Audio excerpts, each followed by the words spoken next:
legislativo en Ecuador y quedaron convocadas las elecciones para el 20 de agosto porque esto le permite al presidente gobernar por decreto durante 6 meses y no más de 6 meses, pero lo obliga a tener que convocar a elecciones nacionales. Para que nos comente un poco la situación de lo que está sucediendo en Ecuador, tenemos una persona que conoce mucho mejor sobre este tema de lo que podamos comentar nosotros, es Gabriela Rivadeneira, que fue entre 2013 y 2021 presidenta de la Asamblea Nacional en Ecuador y la tenemos conectada ahora. Rivadeneira, ¿cómo le va? Buen día, ¿me escucha bien? César Morieli la saluda. Sí, César, buenos días. Un gusto estar comunicada con Radio Urbana, con todas las y los argentinos. Un abrazo muy grande y sí, muy expectante de lo que pasa en mi patria. Realmente las cosas han sido muy aceleradas, así que poderla compartir a través de los medios en Argentina y en lugares de la región nos ayuda para comprender de mejor manera qué es lo que está pasando en el Ecuador en este mismo momento. Bueno, a ver, y cuéntenos, yo más o menos hice un resumen recién en la introducción, pero seguramente usted va a poder explicar mucho mejor qué es lo que está pasando en Ecuador.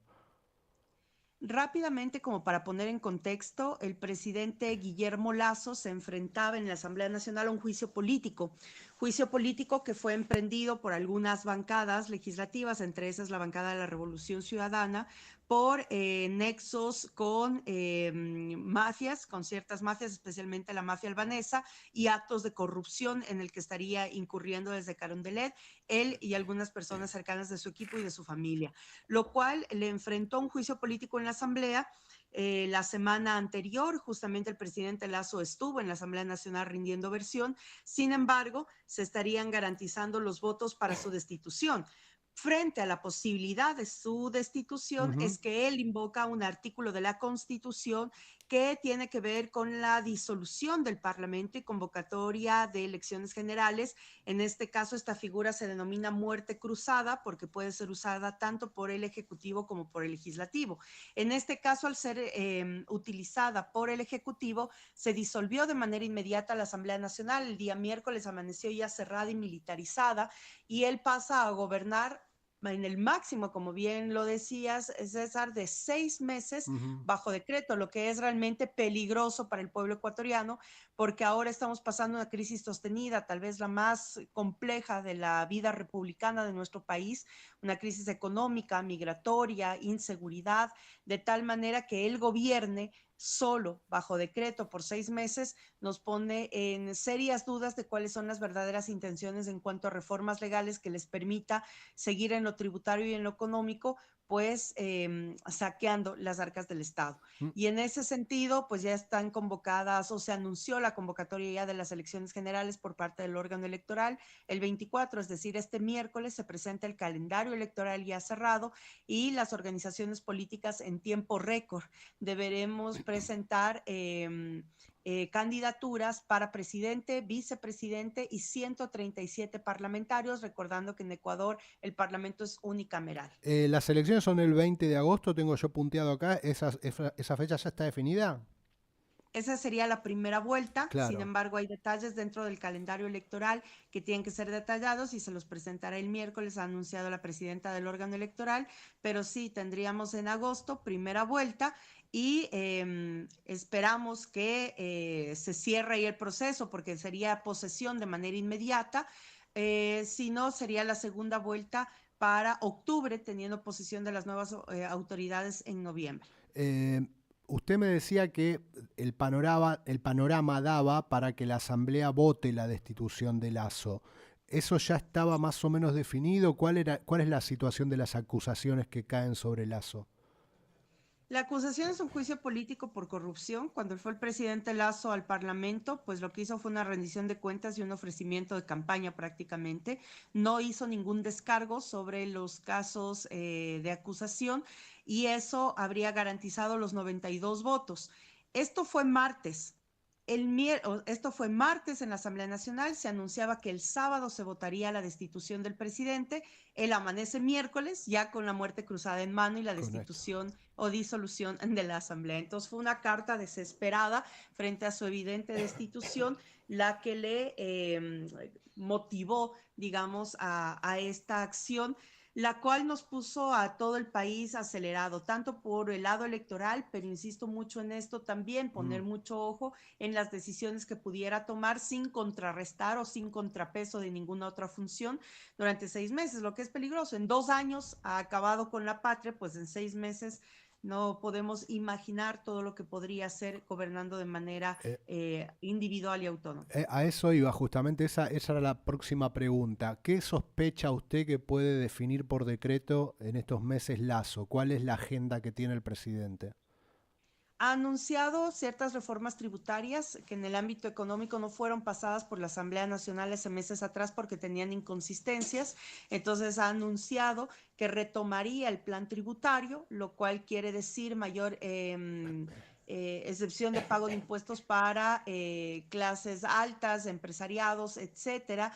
Aquí prácticamente es el nivel impositivo hacia clases medias, lo cual es agravante dentro de la crisis económica que tiene el Ecuador, pero ha anunciado algo más y para mí peligroso aún, que es reformas al Código Laboral y al sistema de seguridad social. Vienen hace rato ya desde el gobierno planteando la posibilidad de una privatización del sistema de seguridad social en el Ecuador. Y ese no es un tema que lo descartan. Ahora el ministro de Trabajo lo ha puesto sobre la mesa nuevamente el tema de que bajo decreto salgan reformas laborales y bajo decreto se pueda incursionar en el tema de la privatización del seguro social. Entonces, estos son temas que me preocupan, digo, porque la gente va a estar preocupada y ocupada en un proceso electoral y eso permitiría que se dé de manera más libre, digamos, y Ujú. sin tanta movilización, sin tanto contrapeso social y de la gente en las calles, pues estas reformas que sí podrían afectar de sobremanera la vida de las y los trabajadores y sobre todo la vida de los ecuatorianos. Sí, básicamente la agenda del neoliberalismo en la región, ¿no? En definitiva, Lasso es un actor más de ese espacio, de esa corriente. Moreno lo empezó con el acto de traición cuando en el 2017 da un giro radical de su política y empieza la guerra judicial en el Ecuador. A la par hizo una restitución de relaciones con el Fondo Monetario Internacional y el Banco Mundial. El Fondo Monetario Internacional ingresa nuevamente al Ecuador después de haber sido expulsado en el 2009. El Fondo Monetario Internacional retorna al Ecuador en el 2018 y desde ahí ha sido el fondo que ha comandado prácticamente las políticas de Estado. Recordar que hoy el Ecuador ha superado el endeudamiento externo con el Fondo Monetario Internacional por sobre el mandato constitucional. En el Ecuador, la constitución te dice que no puedes tener un endeudamiento externo que supere el 40% del Producto Interno Bruto.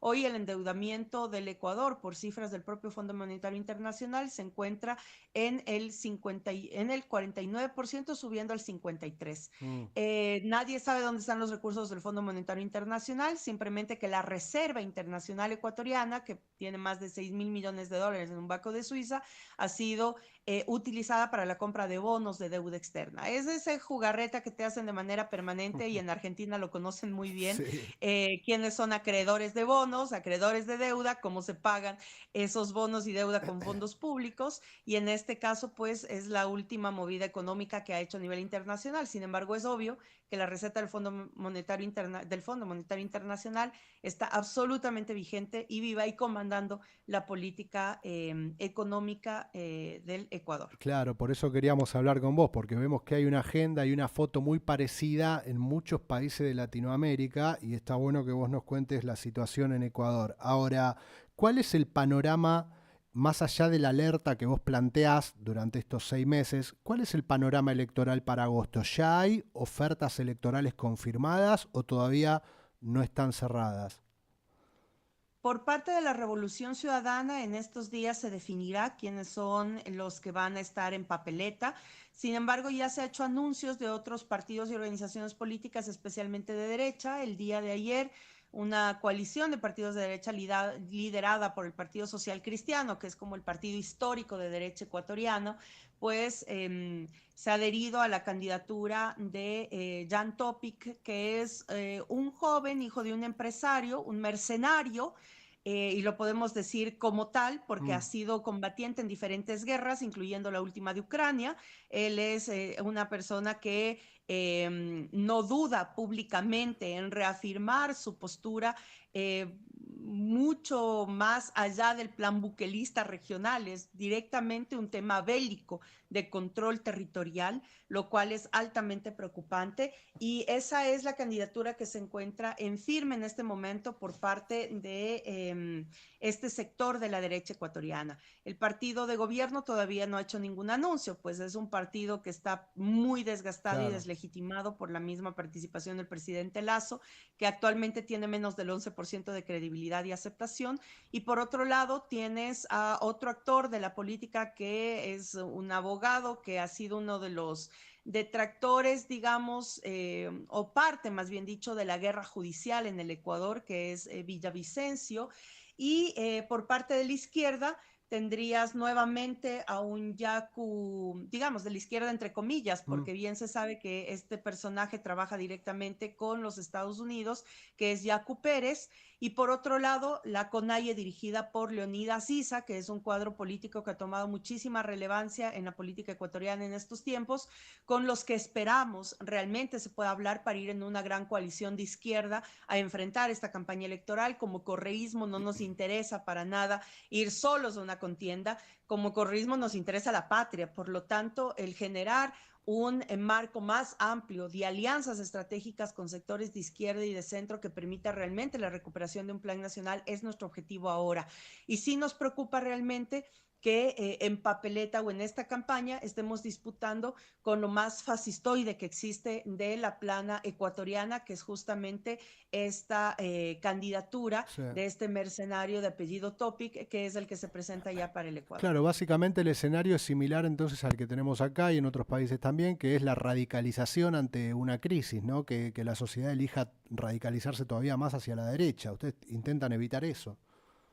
Porque además la situación social es tan preocupante que en este momento, frente a la desesperanza, la desazón, el empobrecimiento, la gente quiere escuchar mensajes claros, firmes, no duditativos, y en ese sentido se vuelve a contraponer, digamos, lo que siempre hemos dicho, que las medias tintas no sirven para nadie, que el que quiera contentar a todo el mundo, pues va a salir fuera y perdiendo prácticamente el escenario electoral. Si tenemos una postura tan radical del fascismo conservador de la región, pues la postura tiene que ser muy radical del humanismo. Ese humanismo que se está construyendo también por parte de la izquierda en América Latina y que nace desde una propuesta de Andrés Manuel López Obrador cuando habla del humanismo mexicano, una radicalización del humanismo regional que pueda realmente contrarrestar esta lógica de la firmeza guiada a través de las armas. Y eso es un tema que no deberíamos ni siquiera permitir naturalizarlo en nuestra región y que sentimos que va tomando peso cuando Bukele toma peso, cuando hay otras propuestas a nivel territorial, y bien lo dices en el caso de Argentina, que es sobre el tema del punitivismo, del uso de las armas, del control por sobre los derechos humanos, pues es realmente un tema que nos convoca a replantearnos totalmente a la izquierda cuál es nuestro rol en estos precisos momentos dentro de la región, y eso no exime Ecuador en este proceso electoral acelerado. Gabriela, sé que tenía 15 minutos para atenderme, así que la última pregunta que le quiero hacer, entendiendo que usted estuvo aquí en Argentina hace poco dialogando con la vicepresidenta Cristina, que dijo la semana pasada, reiteró de nuevo que no va a ser candidata. Usted también es en algún punto una perseguida política, sufrió algún intento fallido de atentado en su despacho de bomba hace algunos años, así que en algún punto veo que tiene cuestiones en común con Cristina. ¿Qué foto saca usted de lo que está pasando en Argentina? Que este año también tenemos un proceso electoral, volvemos a elegir presidentes y el oficialismo todavía no tiene su oferta bien definida tampoco. Estamos expectantes de lo que pasa en Argentina porque obviamente es relevante y fundamental para toda la región. Para nosotros siempre la esperanza de que Cristina pueda estar en papeleta, pues también respetable su posición. Y lo digo como respetamos a una de las estrategas y de las figuras políticas más importantes del continente, y que ha marcado y que marca la hoja de ruta política también en la Argentina. A mí me parece que la decisión del Frente de Todos pues tiene que ser vista también en lo que ahora nos toca ver en el Ecuador. ¿Quién es la persona que garantiza con absoluta radicalidad volver a la institucionalidad del país y a las políticas sociales para la gente y sobre todo a las políticas de protección, entre las que están los temas de seguridad? Y ahí vemos que hay varios nombres en la palestra. Esperamos que el Frente de Todos y que la conducción y guía de la compañera Cristina Fernández de Kirchner sea, como siempre, de la más alta sabiduría para la altura del pueblo argentino.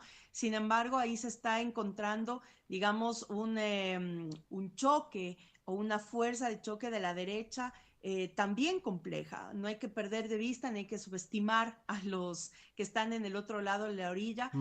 A nosotros nos parece, especialmente para las y los jóvenes, muy peligrosa la figura de Milei, así que esperemos que realmente el Frente de Todos pueda marcar una figura que pueda comandar y dar esperanza, especialmente a las y los jóvenes que son de los grandes votantes en nuestros procesos electorales. Así que sí, estamos expectantes y pendientes también. Esta semana sabemos que Cristina va a dar sus declaraciones, Sí. también una línea ya firme y fuerte sobre el tema del proceso electoral. Así que esperamos que la noticia sea la mejor para Argentina y para América Latina. Le agradecemos la comunicación con Radio Urbana, Gabriela, que se haya tomado estos minutos para hablar con nosotros. Gracias a ustedes. Un abrazo fuerte.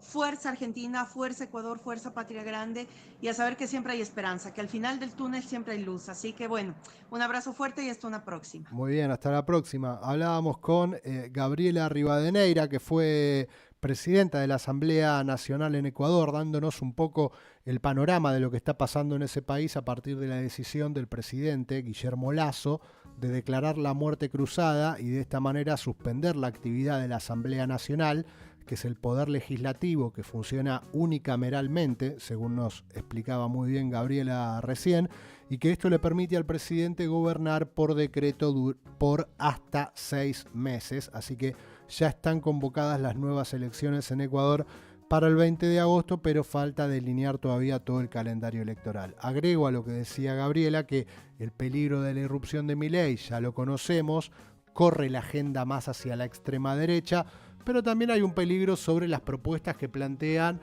en la oposición desde Juntos, que también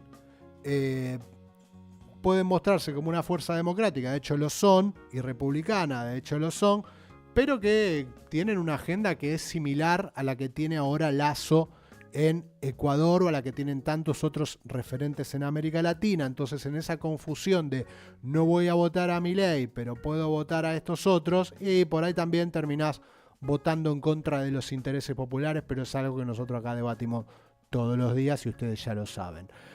8 minutos pasan de las 12.